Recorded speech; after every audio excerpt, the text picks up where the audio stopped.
श्रीमद्भागवत चतुर्थ स्कंद द्वाविंशोऽध्याय। ए अन्ते शुण हे विदुर से पृथु देवराजेश्वर से क्षेत्रे जेते प्रजागण पितृदेव ऋषि ब्राह्मण पृथुंक गुण बखाणन्ति से सर्वे हरिंकु पूजन्ति। एमन्ते केते कालान्तरे विजय कले मुनिवरे से सिद्धगण मध्ये सार विशेष ब्रह्मांक कुमार तपसाधने विराजन्ति सूर्य किरण प्राय ज्योति आकाशे देखिले राजन कांतिरु कले अनुमान से सर्वसिद्ध सनकादि विष्णुर भक्त ब्रह्मवादी निश्चय जानिले अनुमाने उठिले सर्व शिष्य गणे तांक दर्शने नुपराण ऊर्ध्वकु कला से बदन जेन्हे जीवन प्राण पाई सहसा उठिले झसाई सदस्य आदि जेते थिले सत्वरे सकल उठिले जे सने गंधादि गुण को जीवन गमय ऊर्ध्वकु ते सने नुप हेले उभा प्रवेश हेले सेई सभा आनंदे पृथु नुपमणि प्रणाम कले शिर घेनी सुगंध शीत जल देई पाद कमल देले धोई दिव्य आसने बसाइले सुबुद्धि व्यवहारे पूजिले चरण सलीले अलक कंद समर्पिले जे प्राणी हुए शीलवंत ताहांक चरित एमंत छाड़ी नुपति अभिमान आनंदे कले बहुमान्य हाटक आसने बसाई पाद उदक शिरे देई से भव अग्रजन्मा जेणु राजन मान्य कले तेणु भावे प्रतोषी तांक मन राजा जे कहती वचन आज मो पूर्व भाग्य फल जीवन होइला सुफल दुर्लभ देखिली तुम्हाकू खोजी न पांती जोगी जाकू अव्यक्त गति जे तुम्हार भ्रमणे चतुर्दश पुरा अभाग्यवंत प्राणी से ही तुम्भ दर्शने योग्य नही ए आत्मा पुरुष जे सने सकले देखई चेतने ताहाकु न देखंती केही हे विश्व हेतु भूत देही हे सिद्ध तुम्भकु देखिली धन्य मो जीवन मणिली निर्धन गृहे जेन्हे धन अण अभ्यासे लभे पुण्य जेन्हे जे मणिली अद्भुत मो भाग्ये तुम्भे उपगत जागृहे अतिथि आगत भावे पूजिब शुद्ध चित विभवे पूजी बहुमते काय वचन शुद्ध चित्ते विभवहीने जे बाजन उच्छिब जे विधि विधान भूमि उदक तृणासने देई पूजिब साधुजने ए विधि जे बा न पूजन्ति से व्यर्थे जीवने मरन्ति ब्याल आलय द्रुमे जेन्हे ता गृह भयंकर तेन्हे जा गृह गते जे अतिथि सुखे चरण न धुअन्ति तार जीवने की कारण व्यर्थ आयुष जस गुण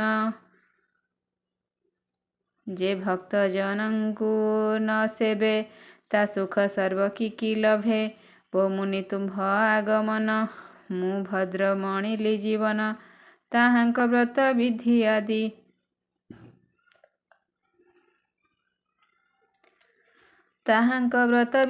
आदि तरंती अन्य मोक्षवादी जे बाल बयसु तरंती से जेबे मोक्ष मार्गे जानती ए बाल पंगंडव किशोर जे धरे दृढ़ निष्ठा पर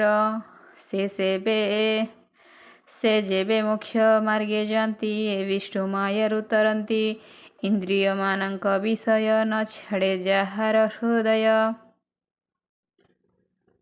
से केवे सुख न लभंती स्वकर्मा बंधे बंदी हुअंती ए घोर संसारे पड़िण दुख भुंजंती ज्ञानहीन भमुनि गणे तुम्भे ज्ञानी आत्मा रामंक मध्य माने एणु जे तुम्भ मानंकरे कुशल प्रश्न न पचारे ଯାହାଙ୍କ ମତି ଗତି ମାନେ କୁଶଳ କଷଣ ନ ଘେନେ। ହେମନ୍ତ ଶୁଣି ସେ ବିଦୁର ସେ ପୃଥୁ ବାକ୍ୟ ସୁମଧୁର। ଶ୍ରବଣେ ତୋଷ ହେଲେ ମୁନି ସାଧୁ ସମ୍ମତ ବାକ୍ୟ ମାନି। ହରସେ କହନ୍ତି ମଧୁର ଶୁଣ ହେ ପୃଥୁ ନୃପବର। ସଂସାରେ ସାଧୁ ଲୋକ ଯେହି ତାଙ୍କ ମହିମା ସିନାହି। ବିଷୟ ସୁଖ ନ ଘେନନ୍ତି ପ୍ରାଣୀଙ୍କ ଶ୍ରେୟ ପଚାରନ୍ତି। ତୁମ୍ଭେ ଯେ ପଣ୍ଡିତ କୁଶଳ ଏଣୁ ଉତ୍ତମ ପଚାରିଲି। ତୁମ୍ଭେ ଯେ ପଣ୍ଡିତ କୁଶଳ ଏଣୁ ଉତ୍ତମ ପଚାରିଲ। ସୁସାଧୁ ଜନଙ୍କ ସଙ୍ଗତ ଉଭୟ ଲୋକ ସେ ବିଦିତ। ଏଣୁ ସାଧୁଙ୍କ ସମ୍ଭାଷଣ ସୁପୁଣ୍ୟ ମଙ୍ଗଳ କାରଣ। ଅଶେଷ ଜୀବ ହିତ କରେ ଏହା ପଚାରିଲେ ବ୍ୟବହାରେ। ସୁଶାନ୍ତି ଆମ୍ଭ ମନ ଦେଲା ସୁଶାନ୍ତି ଆମ୍ଭ ମନ ହେଲା ତୁମ୍ଭ ଦର୍ଶନେ ଦୁଃଖ ଗଲା। ଶୁଣ ସୁମନେ ନୃପବର କହିବା ଏଥି ପ୍ରତିକାର। ଯେ ମୁଖ୍ୟ ସାଧନ ପୁଛିଲ ଅଶେଷ ଜୀବର ଯେ ଭଲ। ତ୍ରିବିଧ କୃଷ୍ଣ ଉପାସନା ରଜ ସାତ୍ವಿକ ତମ ଗୁଣ। ତାମସ ଭକ୍ତିର କାରଣ କହିବା ଏବେ ନୃପ ଶୁଣ। ସେ କୃଷ୍ଣ ଚରଣ କମଳେ ଯେ ନାମ ସଂକୀର୍ତ୍ତନ ବଳେ। ଯହିଁ ଯାହାର ହୁଏ ଭୀତ ସେହି ନ କପଟ ଭଗତ। ତାହାର ଅନ୍ତର ମଳିନ କାମ କଷ୍ଟ ଏ ହୋଇ କ୍ଷୀଣ। ତାମସ ଭକ୍ତ ବୋଲି ତାରେ ତରନ୍ତି ଏ ଭବ ସାଗରେ। କୃଷ୍ଣ ଭଜନେ ହୁଏ ରତି ଆତ୍ମାକୁ ବିଶୁଦ୍ଧ କରନ୍ତି। ଯେ ନିଷ୍ଠ ଶାସ୍ତ୍ର ମାର୍ଗୀ କହେ ନିଶ୍ଚୟ ବୁଝ ନର ରାଏ। ଏଟି ନିର୍ମଳ ଜ୍ଞାନ ହେତୁ ଭବସାଗର ପାର ସେତୁ। ଚିତ୍ତ ବିଶୁଦ୍ଧ ଯାର ନାହିଁ ତାର ବୈରାଗ୍ୟ ଜ୍ଞାନ କାହିଁ। ହରିଚରଣେ ସେବା ରତି ବୈରାଗ୍ୟ ନିଶ୍ଚଳ ଭଗତି। ଏଟି କୈବଲ୍ୟ ସୁସାଧନ ନିଶ୍ଚୟ ବୁଝ ତୁ ରାଜନ। ବୈରାଗ୍ୟ ହୁଏ ଅସଙ୍ଗ ତହୁଁ ଜନ୍ମଇ ଭକ୍ତି ଅଙ୍ଗ। ଏବେ ନିଏ ଆତ୍ମା ଭେଟ କାହିଁ ତେଣୁ ତା ସଙ୍ଗ ଦେହ ବହି। ସେ ବ୍ରହ୍ମ ନିର୍ଗୁଣ ନିର୍ମଳ ବ୍ୟାପିଛି ଅଶେଷ ସଂସାର। ଭକ୍ତି ବୈରାଗ୍ୟ ତାକୁ ପାଇ ଏ ବିନେ ଜୀବ ଭ୍ରମୁ ଥାଇ। ସେ ବ୍ରହ୍ମେର ତ ଏ କାଳର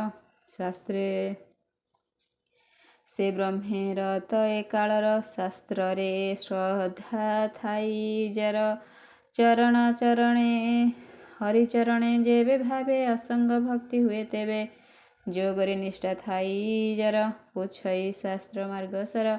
ଯୋଗୀନ୍ଦ୍ର ଗଣେ ସେବା କଲେ ସେ ଗତି ଲଭେ ବ୍ରହ୍ମ ତୁଲେ। କିଏ ବା ହରି ସଂକୀର୍ତ୍ତନ ଶୁଣି ଶ୍ରବଣେ କଲେ ଧ୍ୟାନ। ଅସଙ୍ଗ ରତି ହୁଏ ତେବେ ସାଧି ପାରିଲେ ସାଧ୍ୟ ଯେବେ। ଶୁଣ ରାଜନ କୃଷ୍ଣ ଲଏ ତ୍ରିବିଧ ପ୍ରକାରେ ଯେ ହୁଏ। ଏ ମାର୍ଗେ ଯେ ସାଧ୍ୟ କରନ୍ତି ବ୍ରହ୍ମ ନିର୍ବାଣେ ହୁଏ ଗତି। ଅର୍ଥ ବାଞ୍ଛିତ ମନ ଯାର ତାମସେ ବଞ୍ଚେ ସେ ହୁନର। ସେ ପ୍ରାଣୀ ଇନ୍ଦ୍ରୀ ଭାବେ ବଶ ତାହାକୁ ବୋଲିଟି ରାଜସ। ଏହାକୁ ନ କରିବ ଗୋଷ୍ଠୀ ତହିଁ ନ ଦେବ ମନ ଦୃଷ୍ଟି। ଏମାନେ ଯେବା ଭଲ ପାନ୍ତି ସେ ଅର୍ଥ କାମ ହିଁ ବାଞ୍ଛନ୍ତି। ଏଣୁ କୁସଙ୍ଗ ଭାବ ତେଜି ଯେ ପ୍ରାଣୀ ଆତ୍ମା ଲାଭ ଖୋଜି। ନିସଙ୍ଗ ବିଜନେ ବସଇ ସେ ତେବେ ଆତ୍ମାକୁ ଭେଟଇ। ଏ ରୂପେ ହୁଏ ବ୍ରହ୍ମେ ରତି ଶୁଣ ସୁମନେ ହେ ନୃପତି। ଅପରେ ଯେ ସାଧ୍ୟ କରିବା ଯାହାର ନାହିଁ ଭକ୍ତି ସେବା। ହରିଚରଣେ ଭକ୍ତି ନୋହି ତାହାର ବ୍ରହ୍ମେ ରତି କାହିଁ। ଯେ ହରିଗୁଣ ସୁଧା ପାନ ସେ ବିନେ ବ୍ରହ୍ମେ ନୁହେଁ ଜ୍ଞାନ। ଅହିଂସା ଧର୍ମେ ଯେବା ଥାନ୍ତି ଏ ବ୍ରହ୍ମ ଜ୍ଞାନ ସେ ଲଭନ୍ତି। ପରମ ବ୍ରହ୍ମଚର୍ଯ୍ୟ ବିଧି ତପସ୍ୟା ସମନ୍ତ ମାରାଥି। ଆପଣା ହିତ ଅନୁଧ୍ୟାନେ ନିପୁଣ ହୁଏ ବ୍ରହ୍ମଜ୍ଞାନେ। ସେ ହରି ପରମ ପୁରୁଷ ଯାହାର ଚରିତ ପୀୟୁଷ। ସେ ସୁଧା ପାନ ଯେବେ କରେ ସେ ତେଜେ ବ୍ରହ୍ମଜ୍ଞାନ ବରେ। ଯମ ନିୟମ କାମ ହୀନେ ଏ ଆଦି ସାଧିବ ନିର୍ଗୁଣେ। ପାପାଦି କର୍ମ ଏ ବିଚାର ନିର୍ମଳ ବାହ୍ୟ ଅଭ୍ୟନ୍ତର। ଶୀତୋଷ୍ଣ ଦୁଃଖ ଶୋକ ସହେ ସେ ଦେବେ ବ୍ରହ୍ମଜ୍ଞାନ ବହେ। ସେ ବ୍ରହ୍ମ ଯାର ନିଷ୍ଠା ବ୍ରତ, ଯେବେ ତା ହୁଏ ଦୃଢ଼ ମତ। ଶ୍ରୀହରି ଭକ୍ତ ଯେ ବାହଜନ, ଏ ସର୍ବ ତାଙ୍କର ଭୂଷଣ। ତେଣୁ ବଢ଼ଇ ତାର ଭକ୍ତି, ସେ ତେବେ ଲଭଇ ମୁକତି। ସେ ବ୍ରହ୍ମ ଅଟେ ସଦା ସତ, ଅନାତ୍ମା ନିର୍ଗୁଣ ଅନନ୍ତ। ତହିଁ ଯାହାର ରତି ହୁଏ, ସେ ଜୀବ ବଦ୍ଧ ନୁହେଁ ମୋହେ। ସେ ବ୍ରହ୍ମେ ଯାର ନିଷ୍ଠା ରତି, ଯେବେ ତା ହୁଏ ମୃଢ଼। ସେ ବ୍ରହ୍ମେ ଯାର ନିଷ୍ଠା ରତି, ଯେବେ ତା ହୁଏ ଦୃଢ଼ ମତି। ସଦ୍ଗୁରୁ ସେବା ଯେ ନ କରେ, ସଦ୍ଗୁରୁ ସେବା ଯେ କରେ, ସେ ତେବେ ଜ୍ଞାନ ମାର୍ଗ ଧରେ। ଜ୍ଞାନ ବୈରାଗ୍ୟ ଯୋଗ ବଳେ, ଏ ଜୀବ କୋପ ଦହେ ହେଳେ। ଏ ପଞ୍ଚଭୂତରେ ହୃଦୟ, ଜୀବର ହୋଇଛି ଆଳୟ। ଜ୍ଞାନ ନଳ ହେଲେ ଜାତ, ଯେବେ ସେ ହୁଏ ଭସ୍ମୀଭୂତ। ଏ ଜୀବ କୋପ ଯେବେ ପାଇ, ଏ ଜୀବ କୋପ ଯେବେ ଯାଇ, ତେବେ ସେ ବ୍ରହ୍ମ ଜ୍ଞାନ ପାଇ। ଅନଳ ପ୍ରକାଶିଲେ ଯେହ୍ନେ, ସମିଧ ହୁଏ ଦଗଧନ ମାନେ। ଅନଳ ପ୍ରକାଶିଲେ ଯେହ୍ନେ, ସମିଧ ହୁଏ ଦଗଧ ମାନେ। ତେସନେ ଲିଙ୍ଗ ଶରୀର, ଜ୍ଞାନେ ନ ରହେ ରୂପବର। ହେମନ୍ତ ଜ୍ଞାନ ଉଦେଜାର, ହୁଅଇ ଭବ ବନ୍ଧୁ ପାର। ଉପାଧି ବାସନା ଅଶେଷ, ଜ୍ଞାନ ନଳେ ହୁଏ ଧ୍ୱଂସ। ଉପାଧି ଅନ୍ତେ ରୂପରାଏ, ତାର ଗୁଣାଦି ହନ୍ତି ଲୟେ। ବିନଷ୍ଟ ହୁଏ ଅଭିମାନ, ଆପଣା କର୍ତ୍ତା ଆଦି ଜ୍ଞାନ। ଜନ୍ମଇ ନିଜ ଭାବେ ରତି, ଏ ପରାପର ନୁହେଁ ଗତି।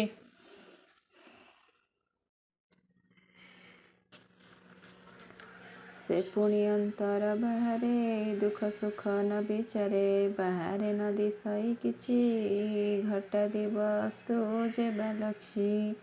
ଏତକୁ ପ୍ରତି ଲକ୍ଷ୍ୟ ଦେବା, ଭନୂପ ଦେଖାଇ କହିବା। ଦୁଷ୍ଟ ଦୁଷ୍କର ହୀନ ବୁଦ୍ଧି, ଏହାଙ୍କ ହେତୁ ମନ ଶୁଦ୍ଧି। ଯେ ଆତ୍ମା ଏ ମୋହର ପର, ଏ ଭେଦ କରେ ଅହଙ୍କାର। ଭେଦ କରନ୍ତା ଯେବେ ମଲା, ତାର ଅଜ୍ଞାନ କ୍ଷୟ ଗଲା। ଶେଷେ ଅଜ୍ଞାନ ସର୍ବ ଏକ, ଭନୂପ ବିଚାର ବିବେକ। ଯେସନେ ଶୟନ ସ୍ୱପନେ, ମିଥ୍ୟା ବିଳାପ ଦେଖେ ମନେ। ଆପଣେ ହୋଇ ଥାଇ ରାଜା, ସମତ୍ୱେ ଦେଖେ ଜନ ପ୍ରଜା। ସୈନ୍ୟ ସାମନ୍ତ ରଥ ଗଜ, ସତ୍ୟ ପ୍ରତିବେ ମଣେ ତେଜ। ସେ ପୁଣି ସ୍ୱପ୍ନ ଅବସାନେ, ସକଳ ମିଥ୍ୟା କରି ମଣେ। ରାଜ ସମ୍ପଦ ଭୋଗ ଯେତେ, ଶୋଚନା ନ କରଇ ଚିତେ। ତକ୍ଷଣେ ଜ୍ଞାନ ଉପୁଜିଲେ, ସର୍ବନାଶ ଯନ୍ତି ଭଲେ। ଏ ଆତ୍ମା ଦେଖନ୍ତା ପୁରୁଷ, ଇନ୍ଦ୍ରିୟ ଅର୍ଥାଦି ପ୍ରକାଶ। ଏବେନି ପର ଅହଙ୍କାରେ, ଭେଦ ବ୍ୟବସ୍ଥା ବିଚାରେ। ଯାବତ ଉପାଧି ଅଛଇ, ତାବତ ଭେଦ ବୁଦ୍ଧି ଥାଇ। ଉପାଧି ଅନ୍ତେ ସର୍ବନାଶେ, ତେବେ ସେ ଆତ୍ମା ପରକାଶେ। ଏ ଆତ୍ମା ପରମ ପୁରୁଷ, ଯାହାର ନାହିଁ ଗୁଣ ଦୋଷ। ଉପାଧି ଭେଦ ଭିନ୍ନେ ଦୃଶ୍ୟେ, ତା ବିନା ଏକାଗ୍ରେ ପ୍ରକାଶେ। ଯେବେ ଦର୍ପଣ ଜଳାଧିରେ, ଆପଣା ପ୍ରତିବିମ୍ବ ଧରେ। ଏବେ ନିଜେ ସନେ ଦିଶନ୍ତି, ଆପଣା ଶରୀର ଅତିଥି। ଉପାଧି ହେତୁ ଭିନ୍ନ ଭିନ୍ନ, ତା ଅବଶେଷ ଏକ ଚିହ୍ନ। ଶୁଣଃ ପୃଥୁ ମହୀପତି, ଅସଙ୍ଗ ବ୍ରହ୍ମେ ହୁଏ ରତି। ଏବେନି ମୋକ୍ଷ ମାର୍ଗ ହେତୁ, ଭବସାଗର ପାର ସେତୁ। ଶୁଣ ସୁମନେ ହେ ରାଜନ, ବିବେକହୀନ ଯେ ବାଜନ। ତାହାର ଆତ୍ମା ରତି ହୁଏ, ଯେବେ ହେ ଅହଙ୍କାର ବହେ। ଏ ମୋର ଦ୍ୱାରା ସୁତ ଘର, ବୋଲି ବିଷୟ ଅନ୍ଧକାର। ବିଷୟ ରସେ ଇନ୍ଦ୍ରି ରସି, ମନକୁ ଆଣନ୍ତି ଆକର୍ଷି। ଇନ୍ଦ୍ରିଙ୍କ ସଙ୍ଗେ ମନ ରସେ, ନିଜ ଚେତନା ବଳେ ଧ୍ୱଂସେ। ଏଣୁ ବିବେକ ତାର ନୋହି, କୁସଙ୍ଗ ଦୋଷ ମନ ମୋହି। ଯେସନେ କୂପ ଆଦି ମୂଳ, ଧରି ଓଟା ରଇ ଜଳ। ତେସନ ଦେଖ ବିଷୟାଦି, ହରଇ ସର୍ବ ମୁନି ବୁଦ୍ଧି। ଚେତନା ବଳେ ଶ୍ରୁତି ରହି, ତାର ଅଭାବେ ଶ୍ରୁତି କାହିଁ। ଯାହାର ଶ୍ରୁତି ହୁଏ ନାଶ, ତା ହୁଏ ଜ୍ଞାନ ପ୍ରକାଶ। ଜ୍ଞାନ ବିନା ସେ ଆତ୍ମାହତ ବେଦାନ୍ତେ କହନ୍ତି ପଣ୍ଡିତ। ଶୁଣନୁପତି ପୁରୁଷର ଏଥୁଟି କାହିଁ ନାହିଁ ପାର।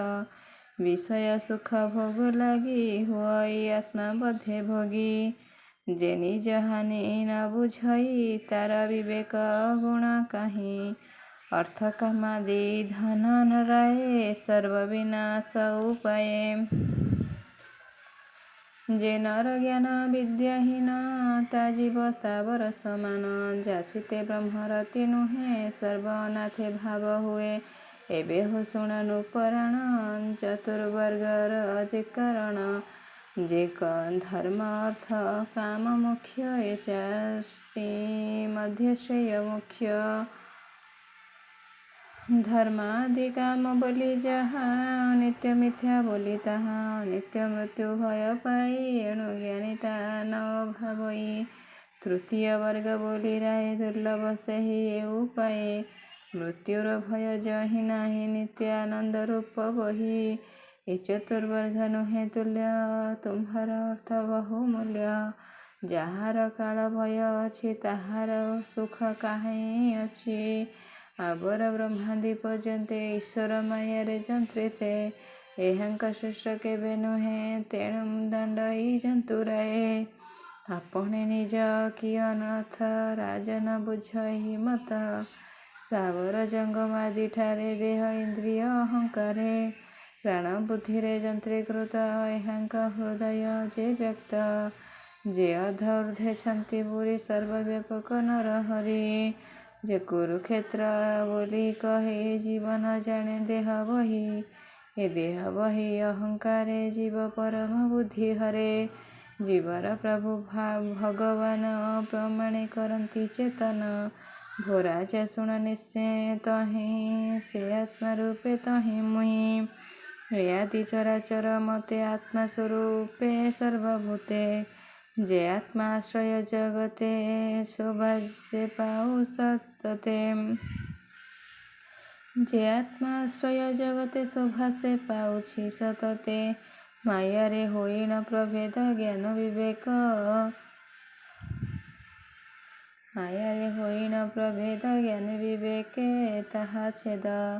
ମାୟାକୁ ଆତ୍ମା ନ ସ୍ପରଶେ ଯେ ଶନେ ପବନ ଅକାଶେ। କର୍ମର ମୂଳ ଏ ପ୍ରକୃତି ତାହାକୁ ନାଶ ସେ କରନ୍ତି। ସେ ଆତ୍ମା ସର୍ବଠାରେ ମୁକ୍ତ ଲିପ୍ତ ହୋଇଣ ଥାଇ ମୁକ୍ତ।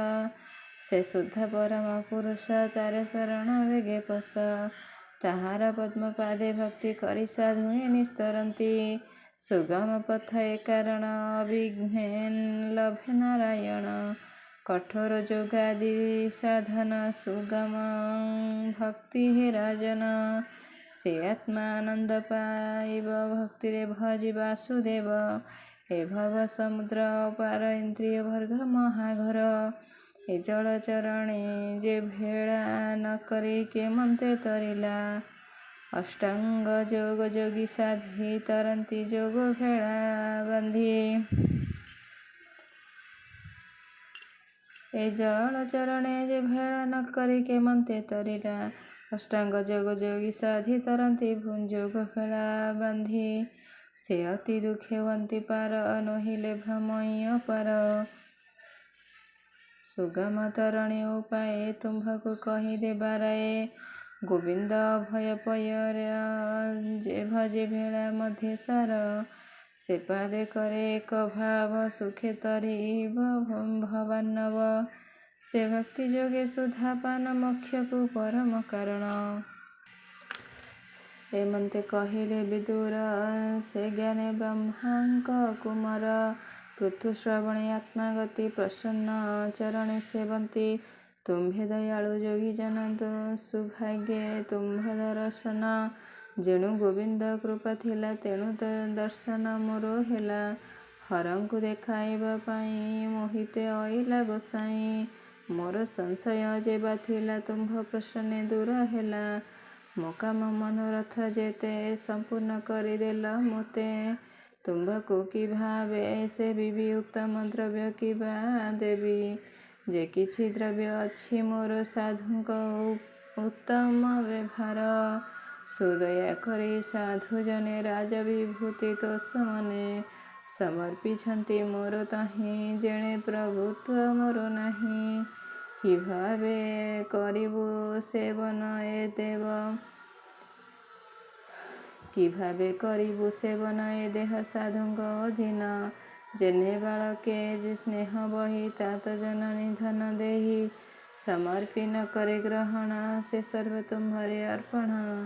ତୁମ୍ଭ ସନ୍ତୋଷେ ଶକ୍ୟ ନାହିଁ ରାଜ ସେବକ ପ୍ରାୟ ହୋଇ ତାଙ୍କୁ ତାମ୍ବୂଳ ନିଯୋଜନ୍ତି ମଧ୍ୟରେ ସେବକ ବୋଲାନ୍ତି ସେ ଅନୁସାରେ ମୋ ବିଚାର ଯେ କିଛି ଦ୍ରବ୍ୟ ଅଛି ମୋର ପ୍ରାଣତନୟ ଆଦି ଯେତେ ସେ ରାଜ ବିଭୂତି ସହିତେ ଅପରେ ଚତୁରଙ୍ଗ ବଳ ସମର୍ପି ଅଛି ମୁଁ ସକଳ ଏଣେ ମୁଁ ନାହିଁ ଅଧିକାର ଦେବ ବିଦିତ ଏ ସଂସାର ଯେ ବିପ୍ର ନିଜ ଧନେ ଶାନ୍ତି ଜୀବଙ୍କୁ କଲ୍ୟାଣେ ପାଳନ୍ତି ବ୍ରହ୍ମା ସର୍ଜନେ ଏହୁ ଅନ୍ନ ଭୁଞ୍ଜନ୍ତି କ୍ଷତ୍ରିୟ ଆଦି ବନ ଏ ସର୍ବ ଯେବେ ସମର୍ପିବି ତେବେ ମୁଁ ତୋଷି ନ ପାରିବି। ନିଗମ ବେତା ପ୍ରଭୁ ଗାନେ ମୁତେ ସଞ୍ଚିଲ ଆତ୍ମଜ୍ଞାନେ ଏକାନ୍ତେ ଦେଲେ ଆତ୍ମପଦ ମୋହର ନାସିଲା ପ୍ରମାଦ ତୁମ୍ଭେ ଦୟାଳୁ ଯୋଗେଶ୍ୱର ଅଧମ ଜନେ ଦୟା କର ଅବ୍ୟକ୍ତ ବ୍ରହ୍ମ ଦୃଷ୍ଟିଗତେ ପ୍ରତ୍ୟକ୍ଷ ଦେଖାଇଲେ ମୋତେ ଅକାଳ ଭାବ ବିନାଶିଲ ସଂସାର ବନ୍ଧୁ ନିସ୍ତାରିଲ ହେମନ୍ତ ମହିମା ତୁମ୍ଭର ଅଶେଷ ଯିବେ ଦୟା ପର ଏଣୁ ଗୁରୁଙ୍କା ସୁକଲ୍ୟାଣ ସାଧକ ମୋକ୍ଷ ରକାରଣ ଏମନ୍ତେ ସନକାଦି ଜନେ ସନ୍ତୋଷେ ସେ ପୃଥୁ ବଚନେ ନୃପଶୀଳତା ପ୍ରଶଂସିଲେ ତକ୍ଷଣେ ଅନ୍ତର୍ଧ୍ୟାନେ ଗଲେ ସକଳ ଜନ ଦୃଷ୍ଟିଗ୍ରତେ ସିଦ୍ଧେ ଗମିଲେ ଇଚ୍ଛା ମତେ ତଦନ୍ତେ ସେ ପୃଥୁରାଜନ ମହତ୍ୱ ଗୁଣେ ସେ ପ୍ରଧାନ ଅଧ୍ୟାତ୍ମ ଶିକ୍ଷାରେ ରହିଲେ ସେ ଆତ୍ମଜ୍ଞାନ ପୂର୍ଣ୍ଣ ହେଲେ ଆତ୍ମାରେ କରି ଅବସ୍ଥିତି କାଳରେ କର୍ମାଦି କରନ୍ତି ଯେ ତତ୍ତ୍ୱ ବଳ ସଂଯୋଜିତ ଏମନ୍ତ ଅଛଇ ନାଚିତ ସେ ଅନୁସାରେ କର୍ମ କଲେ ବିପ୍ରଙ୍କୁ ଦାନେ ପ୍ରତୋଷିଲେ ନିଜ ପ୍ରଜାଗଣକୁ ରାଇ ଅତି ଆନନ୍ଦେ ଦୟା ବହି। ହେ ପୁତ୍ର ସାବଧାନେ ଶୁଣ ଯେବେ ପାଇବ ପରିତ୍ରାଣ ଯେବେ ଖଣ୍ଡିବ ମୃତ୍ୟୁ ଭୟ କହିବା ତହିଁର ଉପାୟ ସକଳ କୃଷ୍ଣ ଆଶ୍ରୟ କର ଏ ଘୋର ସଂସାର ନିସ୍ତାର ଯେ କୃଷ୍ଣ ଚରଣେ ସେବନ୍ତି ଏ ଭବ ଭୟ ନିସ୍ତରନ୍ତି ଆମ୍ଭର ବାକ୍ୟ ଦୃଢ଼େ ଧର ରାଜସ ଭୟ ପରିହରି ଆମ୍ଭର ବାକ୍ୟ ଦୃଢ଼େ ଧର ରାଜସ ଭୟ ପରିହର ରାଜସ ଧର୍ମ ଧନ ଯେତେ ପାଇଲୁ ଆମ୍ଭେ ତୋଷ ଚିତ୍ତେ ଏମନ୍ତ ମଧୁର ବଚନ ପ୍ରଜା ଶିଖାଇ ପ୍ରବୋଧନେ ଅର୍ପଣ କରି କାମ୍ୟ ଫଳ ନିବୃତ୍ତ ହୋଇଲେ ଭୂପାଳ ମୋ ଆତ୍ମା ପ୍ରକୃତି ନିରୂପର ଅଧର୍ମ କର୍ମ ମାନଙ୍କର ଆତ୍ମାକୁ ଏମନ୍ତ ଯେ ମଣି ଗୃହେ ରହିଲେ ନୃପମଣି ସମ୍ପଦ ପୁରୀ ପୁରେ ଅଛନ୍ତି ଇନ୍ଦ୍ରିୟ ଭୋଗ ନଇଛନ୍ତି ଛାଡ଼ି ସକଳ ଅହଙ୍କାର ବିଷୟ ଆଦି ଯେ ବିଚାର କେଉଁ କର୍ମରେ ଲିପ୍ତ ନହେ ସୂର୍ଯ୍ୟ କିରଣ ପ୍ରାୟ ଦେହି ଏ ରୂପେ ଆଧ୍ୟାତ୍ମ ଗୋଚରେ କର୍ମ ଆଚରନ୍ତି ସଂସାରେ ତାଙ୍କର ଅର୍ଚ୍ଚିନା ଆମେ ନାରୀ ପ୍ରତ୍ୟକ୍ଷ ଲକ୍ଷ୍ମୀ ଅବତରୀ ପଞ୍ଚତନୟ ତାଙ୍କଠାରେ ପୃଥୁ ଜନ୍ମାଇଲେ ବେଭାରେ ବିଜିତ ଅଶ୍ଵ ଧୂମ୍ର କେଶ